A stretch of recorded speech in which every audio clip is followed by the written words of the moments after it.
ময়দানেতে যেতে তোমাকেই হবে, প্রয়োজনে সব রক্তটুকু জমিনেই ঢেলে দিবে। কথা বলেন ঠিক না?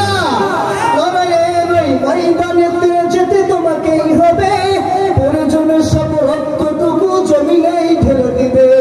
তবুও তোমায় লড়তেই হবে, মানিবে না পরাজয়। তবুও তোমায় লড়তেই হবে, মানিবে না পরাজয়। বিপ্লব মানে জীবন দেওয়া, বসে থাকা নয়। সে কোনদিন আসবে না রে করো যদি ভয়। আওয়াজ করে বলেন ঠিক না? আসবে বিজয় রক্ত আর জীবনের বিনিময়। আসবে বিজয় রক্ত আর জীবনের বিনিময়। বিপ্লব মানে জীবন দেওয়া, বসে থাকা নয়। সে কোনদিন আসবে না রে করো যদি ভয়। মুসলমান ভাইরা আমার গভীর মনোযোগ দেন। আল্লাহ রাব্বুল আলামিন বললেন, ও বান্দা, আমি আর জমিনে আমি এই কোরআনকে পাঠাইছি। এই কোরআনের দায়িত্ব আমি আল্লাহ নিজেই নিয়েছি। মুসলমান, আপনার আমার কোনো ভাই নাই। আজকে দুনিয়ার জমিনে দেখি কতগুলো মাদ্রাসা, কতগুলো কোরআনের বাগান।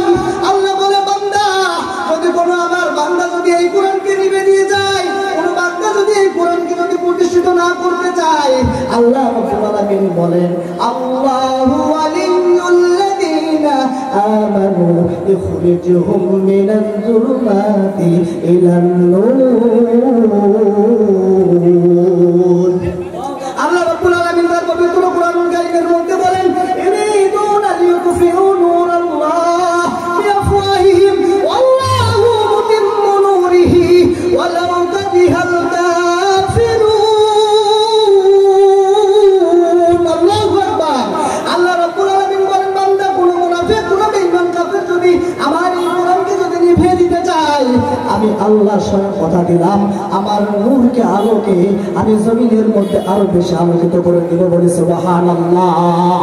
মুসলমান ভাইরা আমার গভীর মনোযোগ দেন।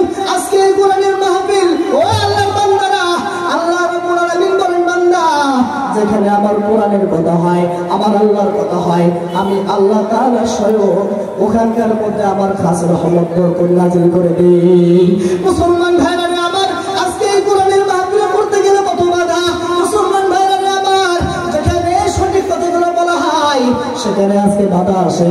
ও মুসলমান, আমরা একমাত্র আল্লাহর গোলামি করার জন্য দুনিয়াতে এসেছি। কেননা আল্লাহ রাব্বুল আলামিন ডাকতে বলে, ও বান্দা, দুনিয়ার জমিনে আমি করে এমনি এমনি অনর্থক বানাই নাই। আমি আল্লাহ পাঠাইছি আমার গোলামি করার জন্য। আল্লাহ রাব্বুল আলামিন তার পবিত্র কোরআনুল কারীমের মধ্যে বলেন, ওয়া মা খালাকতুল জিন্না ওয়াল ইনসা ইল্লা লিয়াবুদুন। আল্লাহ রাব্বুল আলামিন বলেন, বান্দা, আমি পাঠাইছি আমার গোলামি করার জন্য। ও বান্দা, আমি আমার গোলামি করার জন্য পাঠাইছি, অন্য কোনো গোলামি করার জন্য পাঠাই নাই। মুসলমান ভাইরা আমার, একমাত্র গোলামি করতে হবে আমার মালিকের। কেননা একমাত্র গোলামি করতে হবে আমার মালিকের। কেননা ওই কবরে যখন আপনাকে বলা হবে, ও বান্দা, রবের পরিচয় দাও, তোমার নবীর পরিচয় দাও, তোমার দ্বীনের পরিচয় দাও। আজকে দুনিয়ার জমিনে এসে মুসলমান, যদি তুমি আল্লাহকে ভয় না করে আর দুনিয়ার নেতাদের পিছনে যদি পড়ে থাকে, নিজের জীবনটাকে যদি নষ্ট করে দাও, কাল কিয়ামতের দিন আমার মালিকের কাছে কেমনে বলবা, ও আল্লাহ, তুমি আমার রব, মুহাম্মদ আমার নবী, আমার দিন ইসলাম। এই কথা তোমার আমার মুখ থেকে কখনো বাইর হবে না। সম্মানিত হাজিরিন, মুসলমান ভাইরা আমার গভীর মনোযোগ। আল্লাহ রাব্বুল আলামিন বলেন, ও বান্দা, আমি পাঠাইছি আমার গোলামি করার জন্য। আমার গোলামি করতে হবে, অন্য কারো গোলামি করা যাবে না। কেননা রাব্বুল আলামিন বলেন, বান্দা, তোমার কবরের মধ্যে শুধু তোমার হিসাব হবে, তোমার হিসাব তোমাকেই দিতে হবে। হযরত ফাতিমা রাদিয়াল্লাহু তাআলা আনহা যখন ইন্তেকাল করেন, হযরত আবু যার গিফারি রাদিয়াল্লাহু তাআলা আনহু কবরকে বলেন, কবর সাবধান, তুমি ফাতিমার সঙ্গে কখনো বেয়াদবি করবে না। এই কবর সাবধান, তুমি জানো না তোমার ভিতরে কাকা রাখা হইতেছে। কবরকে বলে, আবু যার, কবর বেয়াদবি করবি না, আর তোর মধ্যে কাকা রাখা হইতেছে। এটা এমন কোন মানুষ নয়।